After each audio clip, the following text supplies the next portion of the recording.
to be here with you today. I'm from a big university in the south of Germany, actually.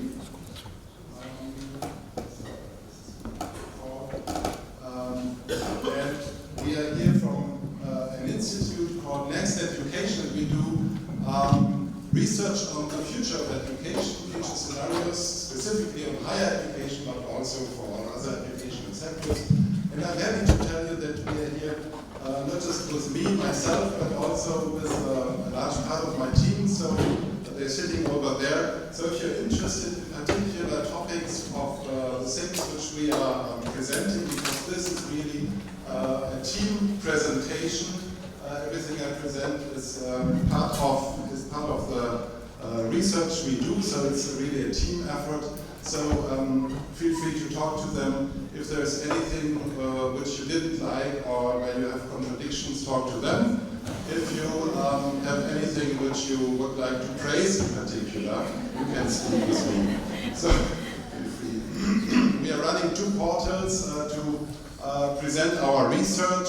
One is Next Skills, everything about the future of higher education you would find there in all formats and open access. And the other one is Next Education, which is a portal about the institute and everything we do. So let me ask a question to you.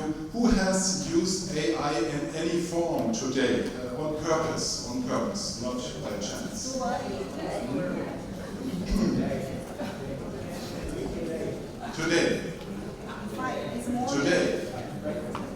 Today. It's still, I would say, one third. And who had a conversation with AI before they had coffee today already? So the power users, please raise your hand. So there are 8 of them. We can make a lunch together. It's especially interesting. So that's pretty much this ubiquitous nature of AI in every part of our everyday lives, actually. It's what makes us concerned to ask this question. What is the future of human competence? What do we need to be able to do, actually, if AI can be so present like it is today? It's also something which I ask to my students and which we with our colleagues and also in our community here discuss with our students.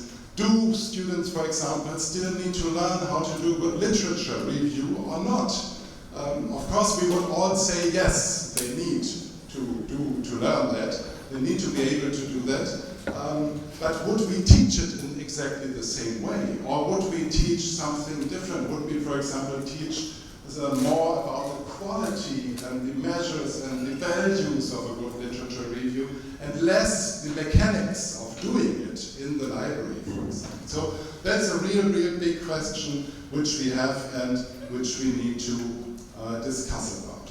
If you ask students, actually, if the AI transformation has arrived for them, we did that last year with 3,198 students responded to our survey of our university. We asked them if the AI transformation has arrived already. And we created an index which is measuring that. The index is combining 2 variables. One is the intensity of use, so regularly, every day, every week, only every month once.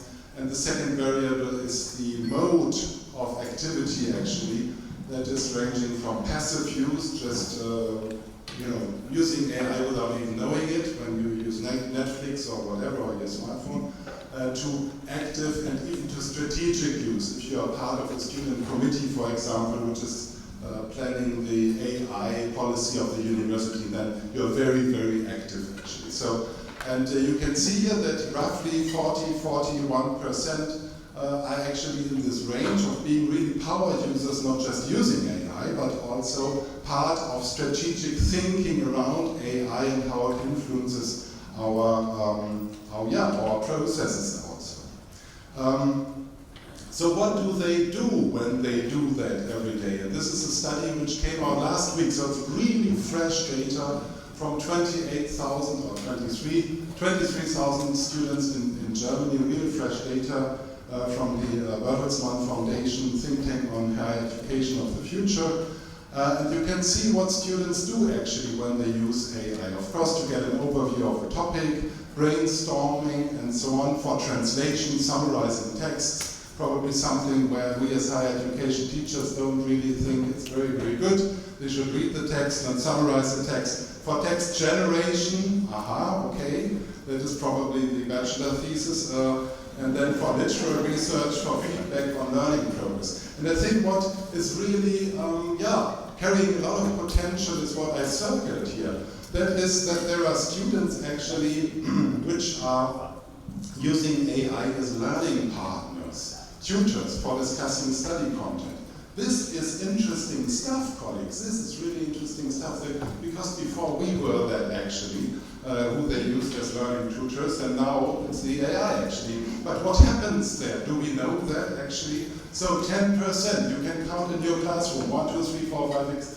Every 10th student is using that already every day, every day. So today, tomorrow, and so on. And 20% are using it every week. So it's really a growing group. And then for feedback on my learning progress, also an interesting category, and we better make sure that these AI systems are good if they get feedback, if they provide feedback on learning. So students are really proactive with using AI, really proactive. And the question is, can we as universities keep up this pace? And I'm afraid no. So what happens is that there is a subculture developing of students under the table using these tools and methods and opportunities, and below the table teaching is taking place often, not always, often in the same way like last year or the years before, business as usual. Ethan Mollick had this very, very good blog on AI, so if you're interested in reading, it's cool, it's good statements, good viewpoints.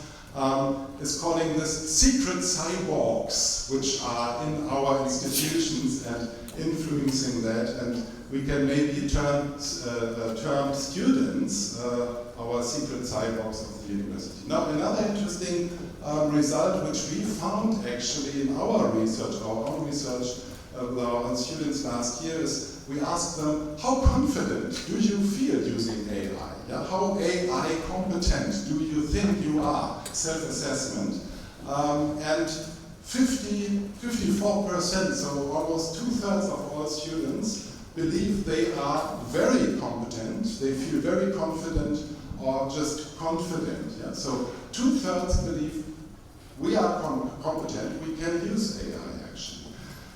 If on the other hand you ask students, how did the university, how did higher education, how did your study program contribute to the fact that you feel competent? Only 10%, 9.7%, would claim that the university has a responsibility. So the question is, do students perceive us as relevant in this question? To train us, to train them, to make them competent. Only 10% would say the university is very or substantially responsible for the fact that I feel competent. If you ask employers, which we did, we asked 840 employers, companies in Baden-Württemberg, 10% only of employers say students are ready yet and are ready, prepared by universities. Universities do a good job, only 10%. So we have to discuss that. You can download that and read all that in our papers. We have to discuss how to bring AI in education. The first distinction and question we have to do is, do we talk about education for AI or education with AI? Because these are two different things and these are very important. We in our institute, Next Education, we do a lot of research on future skills, already since many years actually. And the reason for that, future skills, is that we believe we need to educate students for shaping the world in which they live. And today this is an AI-driven world. So we believe we need education for AI, we need future skills for students to shape the AI-driven world. And then of course we also need to talk about education with AI. I want to deeply, quickly go into that a little bit deeper. Which are the future skills? We started our journey on researching future skills in 2016, 2017, developed the first foundational model, which we call foundational model, a basic model for future skills, published that in 2020, that went quite viral actually. We also developed some learning materials around it, our famous cards. If you are interested in them, we also have an English version with us here. I think we have 10 or 15 sets of them. And then 2 years ago, we also thought, now we need to think about, is this model still valid for AI actually, for AI competence, future skills for AI? How could that look like? And then we entered into another very, very big study actually, and today also we're going to have a workshop on that issue, and that's the AI comp model which we developed. It's more than 1,007 study with more than 1,700 responses. And also qualitative parts, so feel free to have a look. The second issue I would like to also talk about is education with AI. So using AI as an education tool, actually, not just thinking about the future skills you need for the world shaped through AI. And the first real striking experience I had with this issue, and in our research group we had with this issue, was when we partnered up with a small startup company from Hamburg in the north of Germany, which claimed they can build a curricular tool which makes small micro-learning units. And what they did, very, very convincingly, is they built an AI, and you can throw into this AI any kind of textbook content. Also, for example, our articles on future skills or on AI-related future skills. And then this tool is automatically building you 256 micro-learning units from 3 to 5 minutes. And by the press of a button, they are delivering that into an app which students can download. And you can also try it if you want. We have free accounts available here with this. You can just try it and see how it works. And this is not just, cognitive. This is also experience-based. These small tests, tasks, and assignments they put in there are 19 different types of tasks. Yeah, a reflection task, discussion task, whatever kind of task. And I see our colleagues from Contact North there also. And Contact North, for example, have a site on teaching curriculum syllabus tools, and Tony Bates was just last week finishing the last review of that. It's really, really interesting stuff. We thought we would like to use this not just for building content, but also for thinking about how can AI help students reflect as a reflection body. And that's why we developed a tool called Future Skills Compass. And the Future Skills Compass is doing exactly that. The Future Skills Compass is presenting small vignettes, small challenging action stories to students. And these action stories, they're relating to a future skill you would need if you would be able to solve this action story, this small challenge. And students then assess themselves, a self-assessment, self-reflection tool, how well they would think they would be able to do that. And because many universities were asking, well, we are interested in that, but not on basis of your future skill model, which is this one, but on basis of our future skill model or on any other kind of competence model. We build an AI into this tool, and the AI is asking you to upload your own competence list, which you, with your students or your university, want to support, and then the AI is building these action stories on basis of these competencies. So it's adapting really. I have to come to an end. Just tell you about another tool which we built, which is called Alex, which is called AI Reflection. LEX is the acronym for reflection in Germany. And it's pretty much the same. the student is asked to share their learning journal entries. The bot is chatting a little bit with the student, and then the bot is mapping the learning journal entries to the competence model, which you put into the tool, and then is providing a reflection on the competency the AI found in the learning journal, and also, secondly, a reflection on which competencies would have been helpful, but which were not in there. So this is our research in progress. This is what we write our papers about right now, actually, and the models, and try to shape this in a really good way, because, and this is not a test tool, yeah? You don't give grades on this. This is just a reflection help, a guide, so to speak, to ask good questions. I have to come to an end, so I'm skipping a little bit. The basic outcome of our tools will be that we are going to have a benchmark portal, which is benchmarking different future skill approaches, also European approaches, green com, orange com, and so on. And then once you found your future skilled approach, or you build your own, there's also a skills builder in there, you can put it into the reflection tool and then directly deliver it to your students so they can work with it.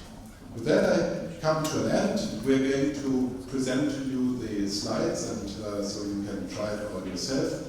And just to maybe finish with this claim, you know that we are living in times of poly-crisis, and as higher education institutions, we cannot just continue with the business as usual mode of conveying knowledge to our students. We really need future skills to help students to shape society and to break these uncomfortable links between climate, peace, democracy, and equity, democracy, poverty, diversity. It's always linked together. And to break these links, they need future skills. We all need more future skills, actually. And as universities, higher education, we really have responsibility there.